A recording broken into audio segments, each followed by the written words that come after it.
I'm happy to welcome our speaker and our listeners and future listeners on the Facebook. So as already we said, throughout May 2020, ICRP is providing series of online video lectures. We're hosting experts from different fields to provide overview of recent events. They draw attention on examples from various fields and regions.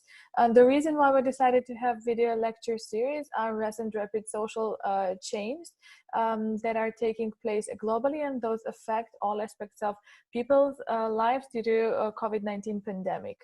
A few words also about our upcoming webinars.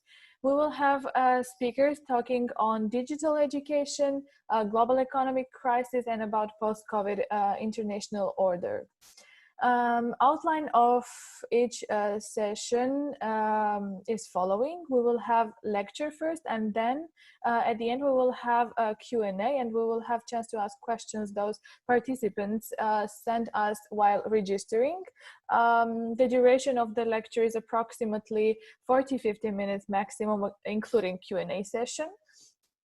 And today we're hosting a speaker from Georgia.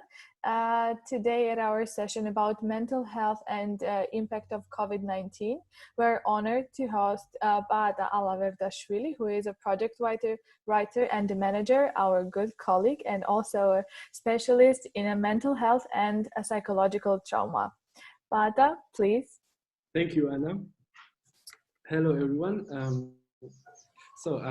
I just would like to know if we have also participants in the Zoom and people are also watching on the... Okay. Yes, we do. Okay. Can I have a contact with the Zoom participants? We have a chat option, and we have if in the case they will have questions, they also can raise their hands and ask the questions. Okay. Yeah. Good. Very good. So hello everyone.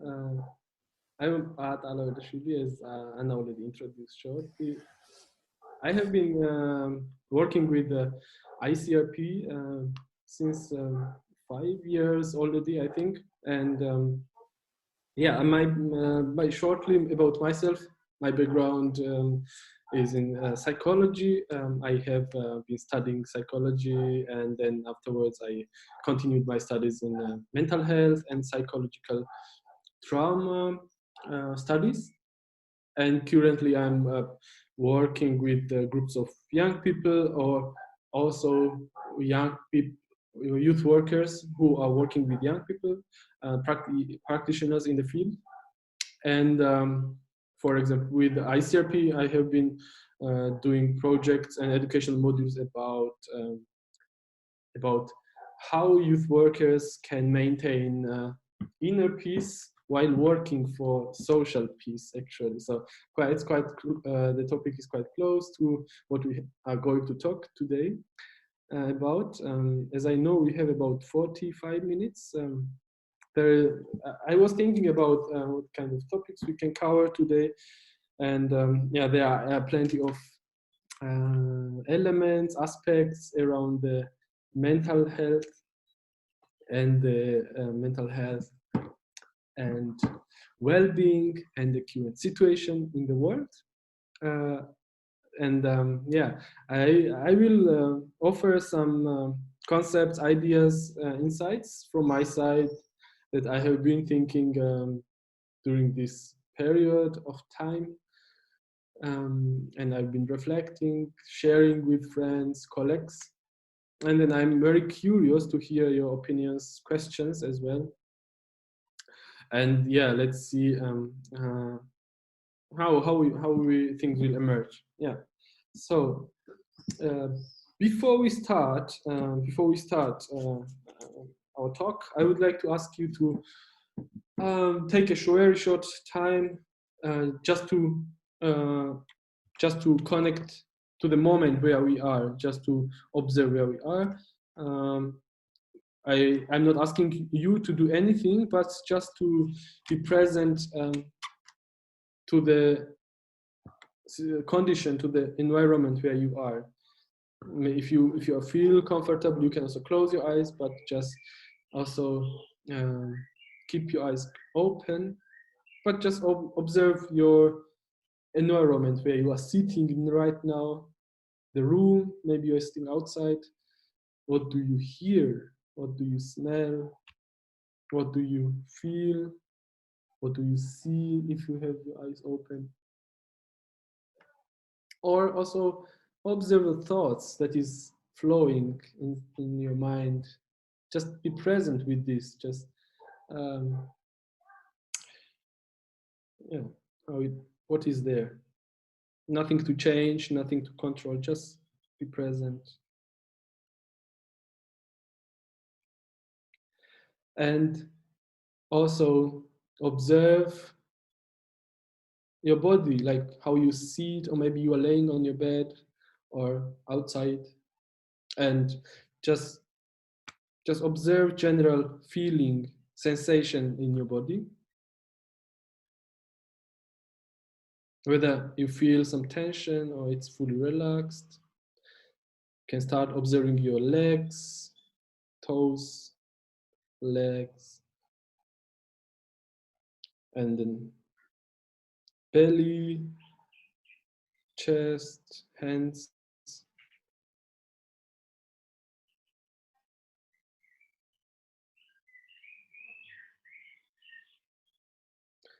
And then your shoulders and the head, your eyes, face.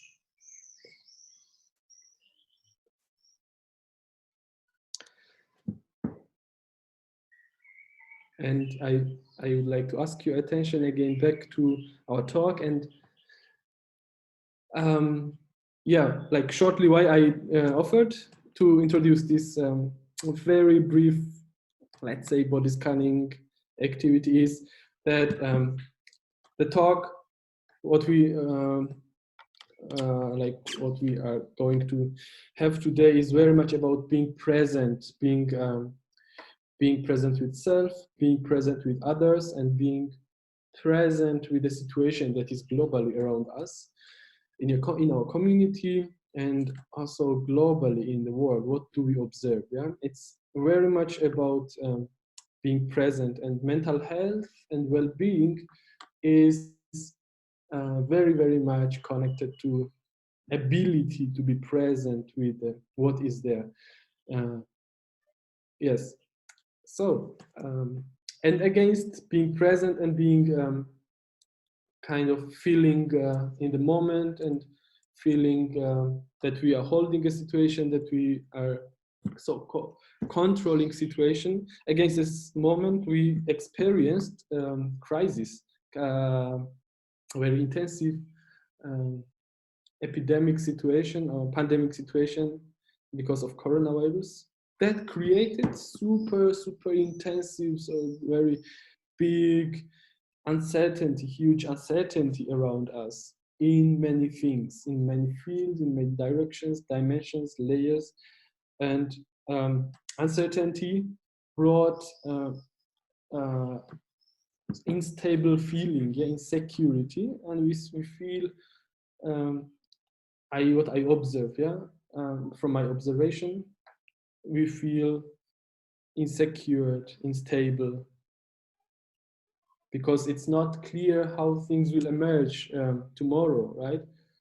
We do not hear any guaranteeing messages, statements from government organizations, and we do not receive any kind of ensuring information that from week, like after 1 week, after 1 month, after 2 months, things will get settled. Yes, we don't know how, when things will get still settled and clear. Yeah, but yeah, we have this super unclear situation, and as a result, what do we experience? What are the feelings that we experience mostly? And like, maybe you can think shortly about this. And I have observed that there is a huge anxiety, huge worry about what will be. Yeah. So people experiencing intensive anxiety about what will be, about their jobs, how their family will live, or how they will cover their bills, and whether they will be able to ensure their families. Yeah. um, and anxiety is perceived as very often anxiety is perceived as something bad. So, and we name this feeling, this emotion of anxiety, we categorize as something bad. Yes, anxiety, we can I think it will be good if we take time, short time, to distinguish what is good stress and what is bad stress, what is good anxiety and what is bad anxiety, so called. Yeah. uh, so there is a certain amount of stress, anxiety, that we need to experience. We need to have ability to experience and feel in order to survive. Yeah, our bodies, our body and our psychological elements are so combined, so well combined, that there is this connection. Yeah, there is a sufficient stress amount that guarantees that um, supports us to improve our performance, daily performance, to have good performance at work, to have a good performance at school, in the university, and so on. So there is a certain amount of level of anxiety that is very helpful for us. Yeah.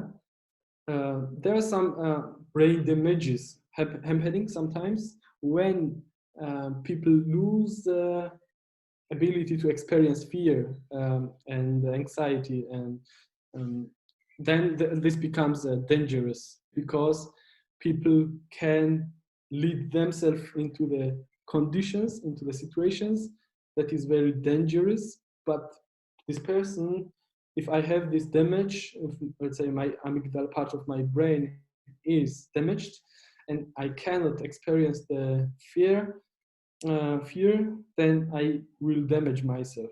So ability of experiencing no fear is can be damaging for myself and can be dysfunctional for me.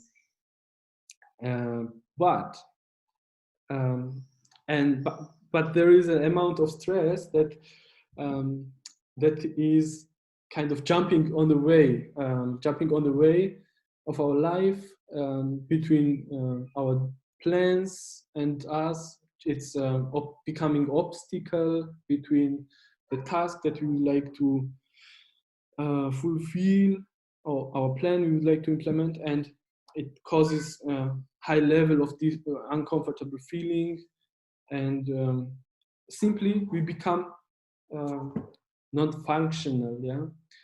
And in psychology we call this amount of, or this type of stress already, we call distress. So distress is kind of bad stress. Yeah. But stress is not something bad, but distress is bad. Yeah? So very often we, in this quarantine condition, people have been experiencing distress. Yeah, that was already causing kind of condition, psychological condition that was close to panic condition, and or maybe like very low level of mood condition, like similar to depressive conditions. And yeah, it can sorry, it can also lead to this intensive kind of non-adaptive conditions of mental health. Yeah, so there is also one element I would like to highlight about around the mental health, how our how our brain functions, brain functions against stimulus, intensive stimulus. So, and because we have been experiencing certain like very massive impulse, negative impulse within this quarantine or within this shutdown, lockdown, and I would like to talk about the different parts of the brain, and then also different types of reaction that our brain gives. Yeah. So I would like to create a very short baseline. There is a lot to talk, but yeah, I would like to pay your attention to some aspects. Maybe it can be interesting for you. So our brain has three different layers. The ancient brain is called reptilian brain. That is the oldest brain, let's say. Yeah, and this reptilian brain is responsible for regulating different systems in our organism, like reptilian brain guarantees that our heart beats, that our blood circulates, that there is a proper temperature in our body. Yeah, and it's autonomous system. Yeah, it functions autonomously. When we sleep, we are breathing. It's not because we decide that every time we breathe in, breathe out. Yeah? It goes automatically, and it is guaranteed by the first part, let's say, reptilian brain. And the second brain is emotional brain. Yeah, limbic system, so-called, we call also.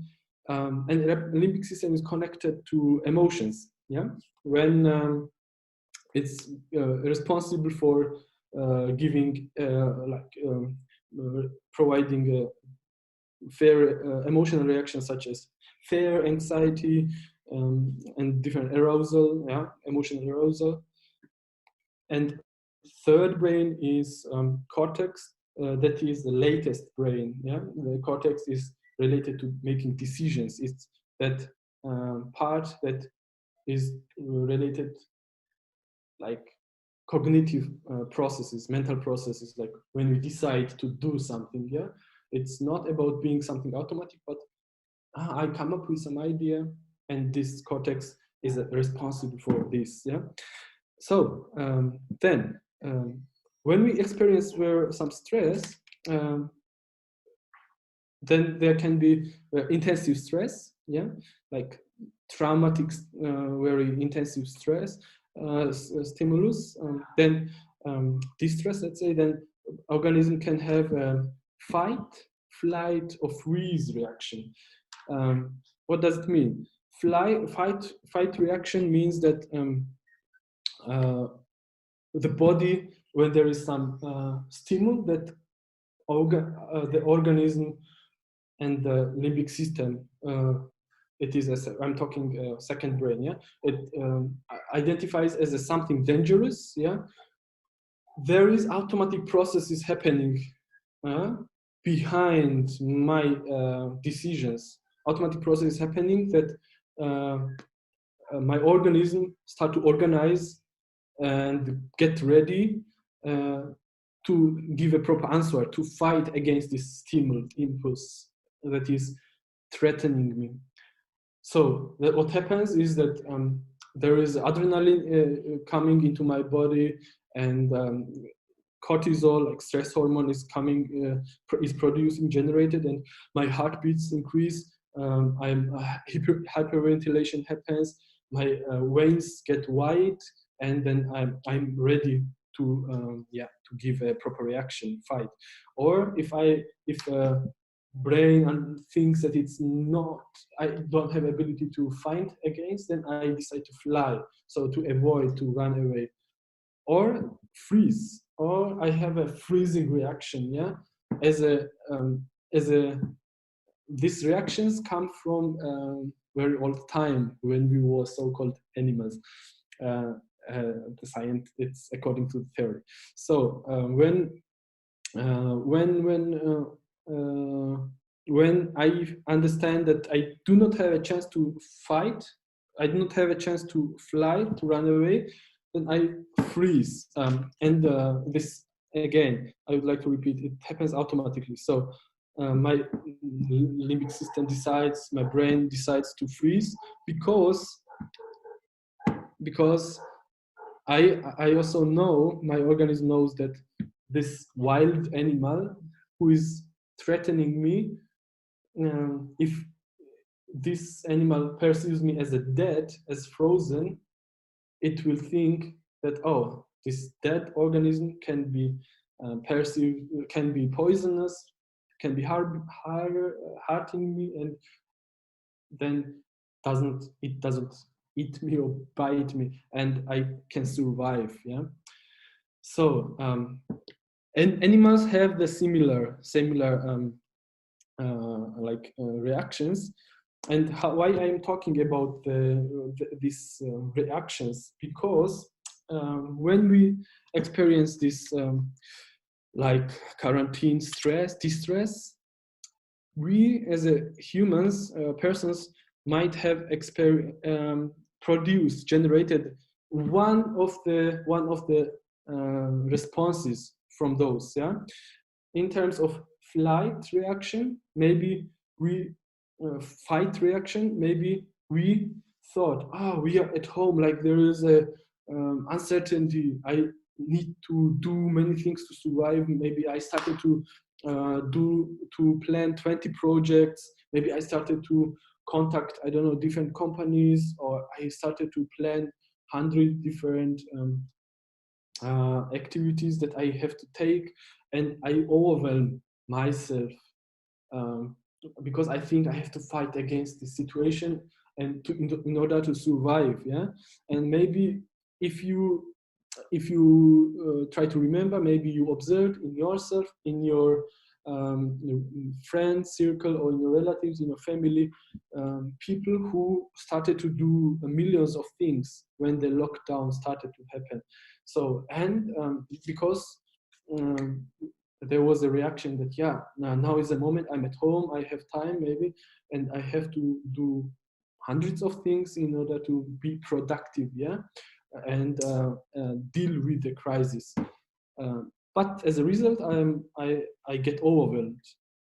Yeah, because it does not mean that if I plan over plan things, then it doesn't mean that it will be productive for me, and I will successfully deal with the situation. Flight reaction, the second reaction we talked, flight reaction can be that maybe I had some tasks in the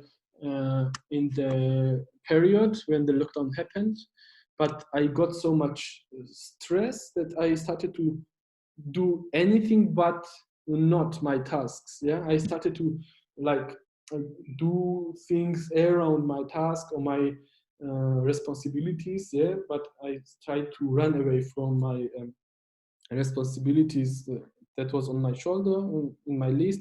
So, and in the end, this mechanism to deal with these difficulties doesn't appear helpful overall. Yeah, maybe you can also remember people around you, or maybe you also notice this tendency inside at some point. Yeah, and the freeze reaction on the lockdown, quarantine, or current situation could have been then, oh, this is super difficult situation, I think, and I cannot do anything. I'm helpless. Yeah, I cannot do anything to change the situation, to like improve my situation, and I totally avoid doing anything. Yeah, like I only sleep, or I just like become super passive, and yeah, I even do not talk people, do not talk friends, and my mood level goes super down, negative, and I might notice some depressive symptoms. Yeah, that's characteristic for depressive symptoms. So these are the mechanisms, like responses on the stress that can be sometimes helpful, but if it has a radical form, then it's not productive, it's not adaptive for us. I would like, with this, I would like to say that there is this automatic impulses, yeah, automatic reactions that that is generated by our psychological part of our personality. That doesn't mean it's bad, yeah. It's the fact that I started to plan 100 things.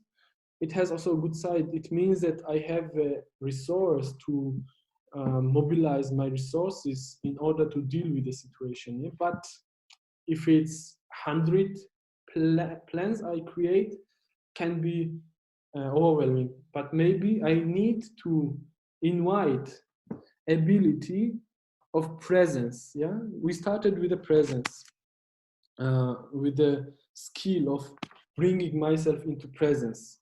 What does it mean? So if I notice that, oh, I have this panicking reaction that I have to plan 100 things, I have to contact a million people, or on the second case we said we are avoiding to fulfill our task but do random things, yeah, or freeze and go into a bit depressive mode.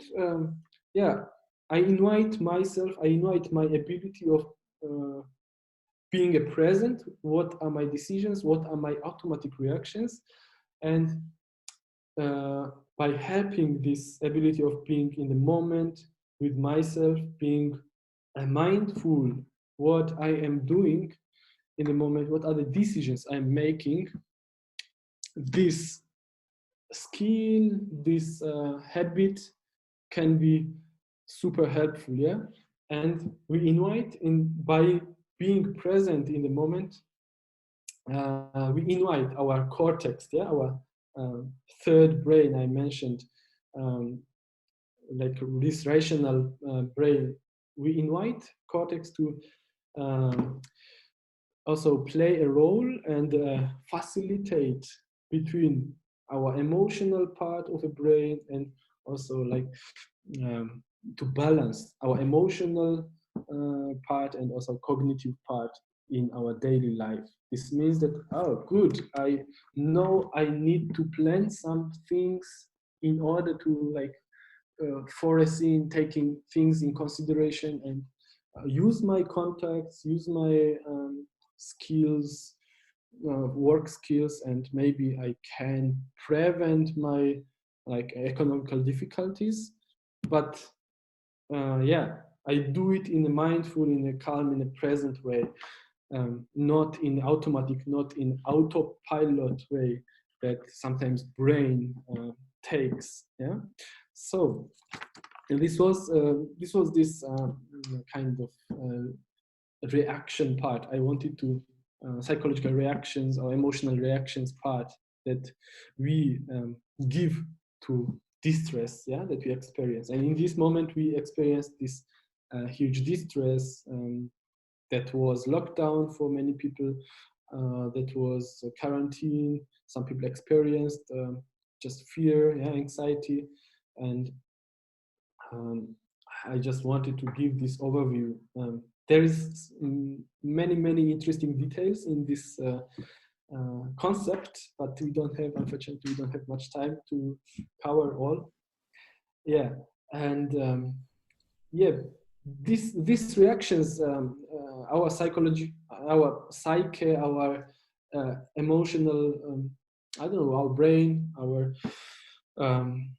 organism has these reactions because we have huge skill, huge ability, huge potential for resilience. Yeah, uh, resilience in terms of recover, to become adaptive again after experiencing big distress. Yeah, so I experience big distress. I have I become a bit dysfunctional emotionally. I have difficulties. I feel uncomfortable, but my organism as a whole, like body, mind, soul, mental part as well, it takes over. And because I have, as a human, I have a potential for resilience, it automatically starts to recover. And this is good. If we give these reactions, it's very good, because it means we have a potential for resilience. Yeah. And if I notice that I become a bit of too anxious, I try not to judge myself, but I try to be gentle. I try to be encouraging myself. I try to be gentle and soft to myself, and compassionate, because on the one hand, I acknowledge and I appreciate that I have this potential to protect myself, because if I am anxious, this moment of being anxious means that if I am anxious, it means I care about something. Yeah. If I am anxious about the situation that my beloved ones um, might be hurt by the virus, it means, and I feel like on the body level, I feel unease, I cannot sleep, and so on. It's not good for organism. But it's the end. It's possible that we regulate it. Yeah. But on the other hand, it means that I care. Yeah. I love these people. I love surrounding people in surrounding me. I also care about my future. Yeah. And I'm anxious, and it needs to be appreciated on the one hand, but on the other hand, it needs to be handled. It needs to be like cared by myself. And if I cannot alone, I cannot deal with, I cannot handle this intensive load of anxiety, distress, then I invite my friend, I share with my friend, or I look for a services that is in my community. Yeah. um, so this is very important element to my invitation will be to be gentle and to be caring with self. And when observing these intensive emotions, we can always see a positive part in it, how powerful emotions we can experience, how strong we can be in being like being present in life, how intensively present we can be in life. Yeah. If we have a potential for these intensive emotions. So, and there is always ways to deal with this. Um, about services, very important, very important. Now we have a lot of services that is community based. Yeah. Uh, in I don't know, in 100 years ago, even 50 years ago, a lot of psychiatric services were in hospitals. Yeah, like if I experienced some hard emotional condition, then I was hospitalized. I was treated by the I was medically like cured or treated. But nowadays it becomes like a healing process, or curing process becomes more social. Yeah. And as in ancient cultures, now scientists also understand that healing happens in a communal context. Yeah. So it's very important that especially for emotional treatment, psychological treatment, person needs to feel a support from the community, support from the family circle, from the friend circle.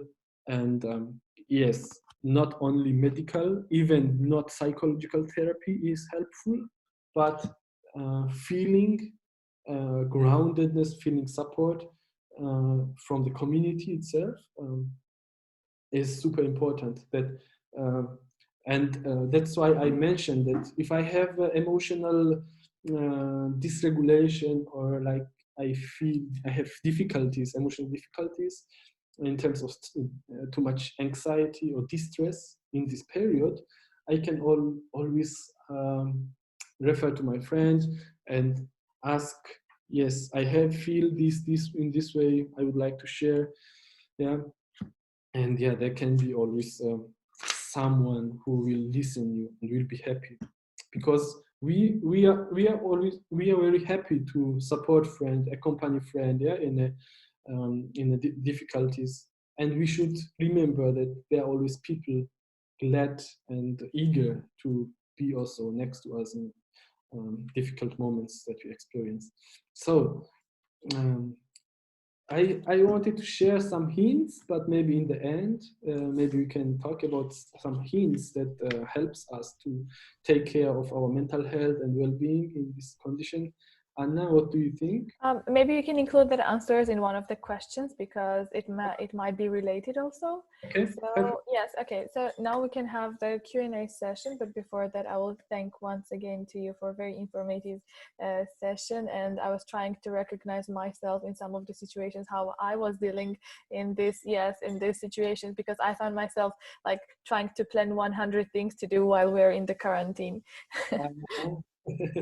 Okay. So the first question, we got a few questions. First of them is that, what do you think, how long will it take after the end of the pandemic to actually go back to normal? Will people be still afraid and cautious?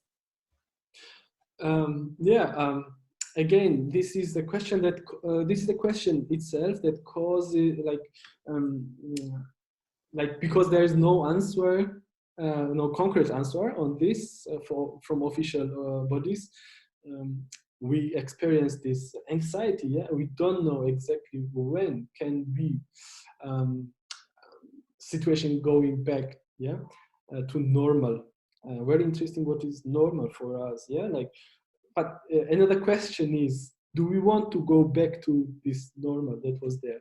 Yeah, was it the way of life that we were living, yeah, in these old good times? So on the one hand, yeah, on the other hand, maybe some people were working in an organization in the office where there was very psychologically violent condition, or in a factory that was super we call no culture of peace in the organization, yeah, in the setting. And maybe not going back to this context is better for me now, to stay at home and work from distance. Yeah, so I don't know if it's good for everyone to go back to this normal situation. Yeah, but as I understand, like I can assume that there is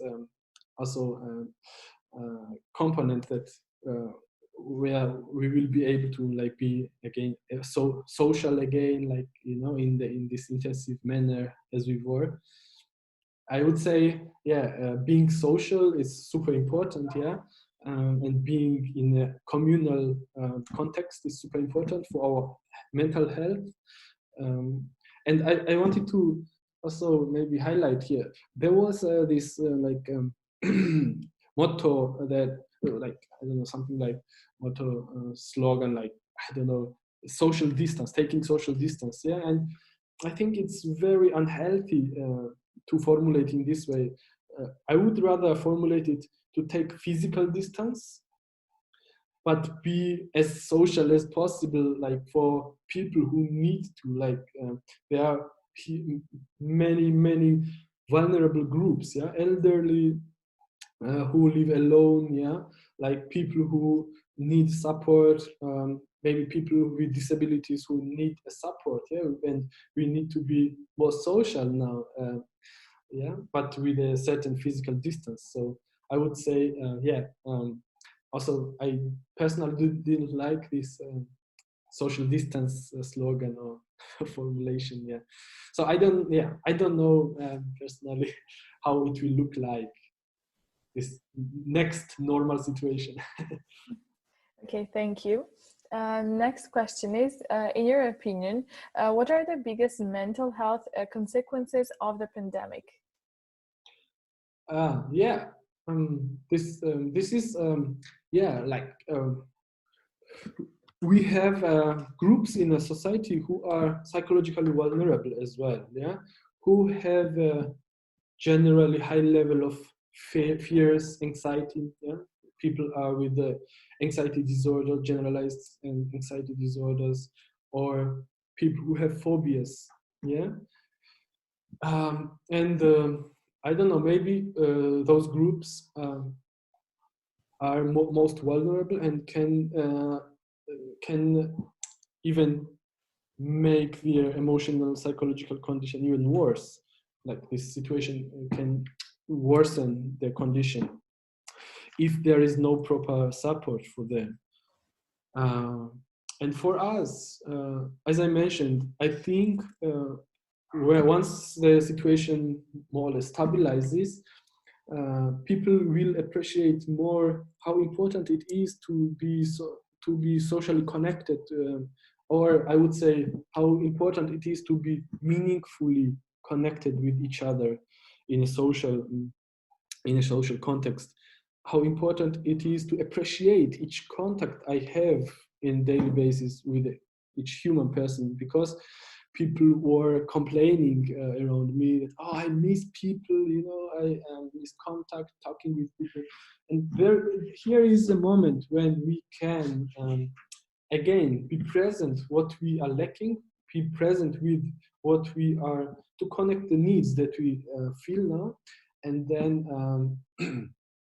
yeah, cultivate this, capitalize this into life that will come. Yeah, when the life opens and we can go to meet each other for good coffee, and yeah, then appreciate more, like look into each other's eyes and not into smartphones. I don't know, when we meet, yeah, for 1 hour for tea or coffee, and yeah, just appreciate. I think um, yeah, there will be also positive changes, impact on mental health in terms of improving relationships, daily relationships, human relationships. It will make more meaningful, I hope, at least. Thank you. Our third question is, the pandemic fundamentally changed the way we think about health and healthcare. Could this also apply to the mental health?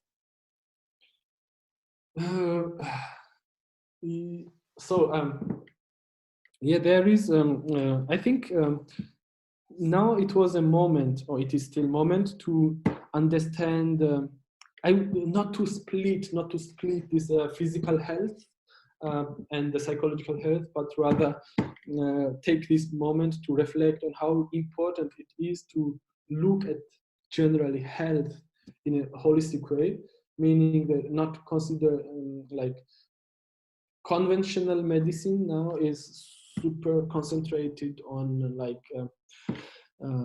on body curing. Yeah, like there is a joke that as a critic of the conventional medicine, that a doctor of left kidney does not know what is doing the doctor of the right or left another kidney. Yeah, so it's so segregated, so focused, and so like dissociated from each other, like different fields of medicine, that it's lacking a wholeness.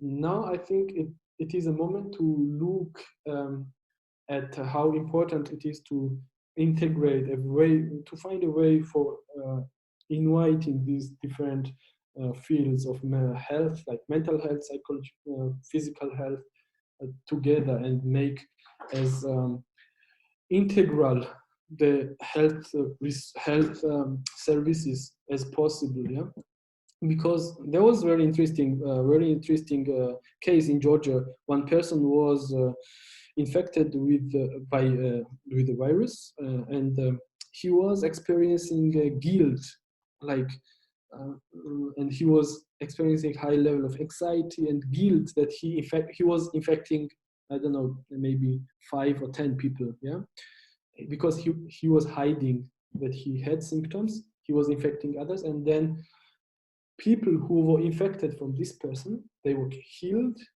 but this person kept being infected for 2 months. and I was thinking, yeah, it can be a good moment to research what is the correlation, what is the connection between like psychological distress and then like corona, like corona resistance or healing from corona. So I think it is very interconnected, and I hope that mental health services and physical health services will become more integral and more holistic.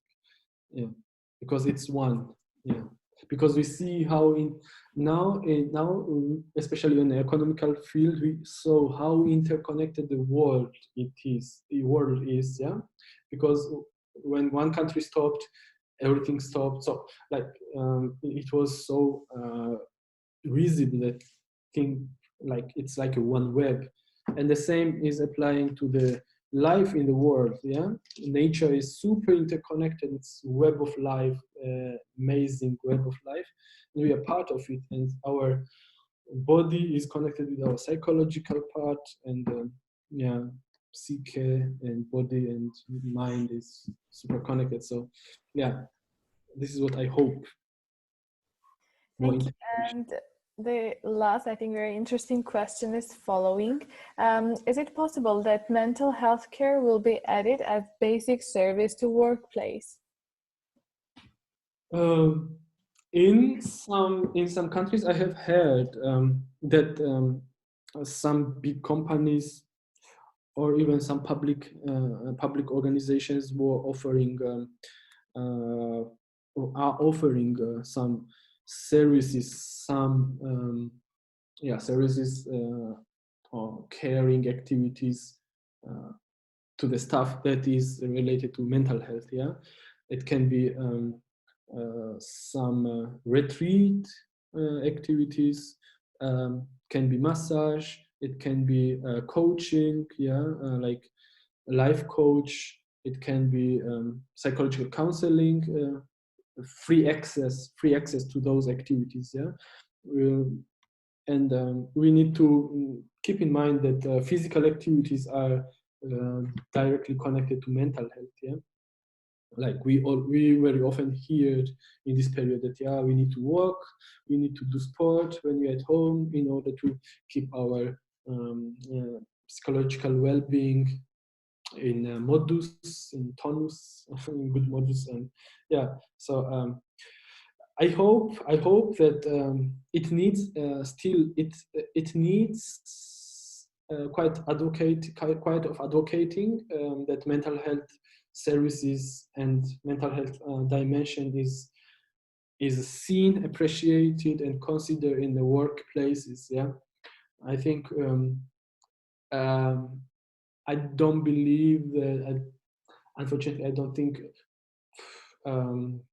capitalistic in a capitalistic system, many organizations will spend money in on the mental health of the staff employees, especially in the countries where human rights generally are not appreciated very much. Yeah?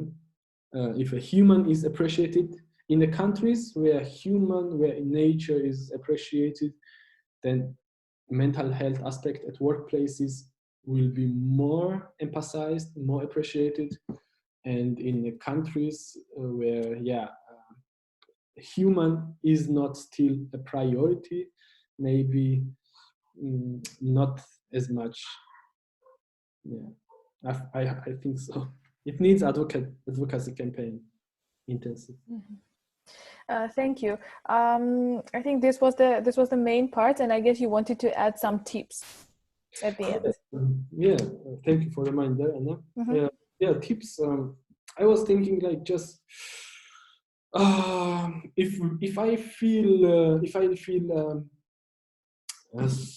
big because of uncertainty, because of no shape that the reality has now. Yeah, it's super unclear what will come. Yeah, I do not have a clear idea. I am at home, but I'm at work, and I I'm a father, I'm a mother, and so it's the roles are super intermingled. It's a bit chaotic, yeah, and the reality has lost kind of structure shape. Super important is that I structure my day, yeah. Even though I'm at home, I structure my day, and I literally structure. I make a schedule, what I'm doing and when, and then yeah, this having a clear structure of the day keeps me safe, brings a bit of feeling of safety, of groundedness, or kind of being at one place, yeah, and have a clear vision. So this can be very important. And yes, taking care of the body, as we mentioned, yeah, like making some activities, and eat good food as much as possible. And if drinking wine, a good wine, yeah, very important. So then news, yeah, we're overwhelming ourselves with the news, unnecessary news and information, yeah. It's very important to keep ourselves updated about the situation, but not overwhelm ourselves, yeah. It's very good to have a need for news, because I would like to know, yeah, I have a need to know information, because it gives me a feeling of safety as well. I'm aware what is around, what happens in the world, in my country. But if I overdo it, then I overwhelm myself. I overload the system, yeah, inside. And then I can also structure. When, at what hour I look at my news feed, or at my on the newspaper I read generally. Yeah, so I structure, limit my access to the news. Very important. Good sleep is super important. Sometimes we think, oh, sleep is okay, anyway I will sleep, but good quality sleep is very important to go to bed as early as possible and wake up as early as possible. It's very important to see as many sunrise as possible, yeah. And then grateful, to be grateful what is there, yeah. There is a lot of each of you who are now online, you each of you can right now find the 10 things, 10 different things that you can be grateful, that you can feel gratitude for. So if I feel super hold down, yeah, I feel my mood is so low and I have no idea what will happen, I think nothing good will happen, and now everything is so bad, I can find 10 things that I can be grateful for now. Yeah. So and being gentle, as we already said, being gentle towards self, being a friend, befriend with self, because first one who will be supporting us is self. Yeah, is ourself first. Yeah, no one will come and help us, but first ourselves. Yeah. And there is always resource inside us that will be helpful and useful inside. Very important. Like I can even make a daily schedule of the people with whom I will connect. It's super important to at least connect with one person per day. Yeah, it's very important in order to keep this social part of myself alive, refreshed every day. Very important. Yeah. Yeah, there is a big topic also around limits. But it's yeah. I mean, we have changed our. I don't know how much time do we have, Anna? Still, like we do not have time anymore. Okay, so yeah, sorry, it's too many things to talk about.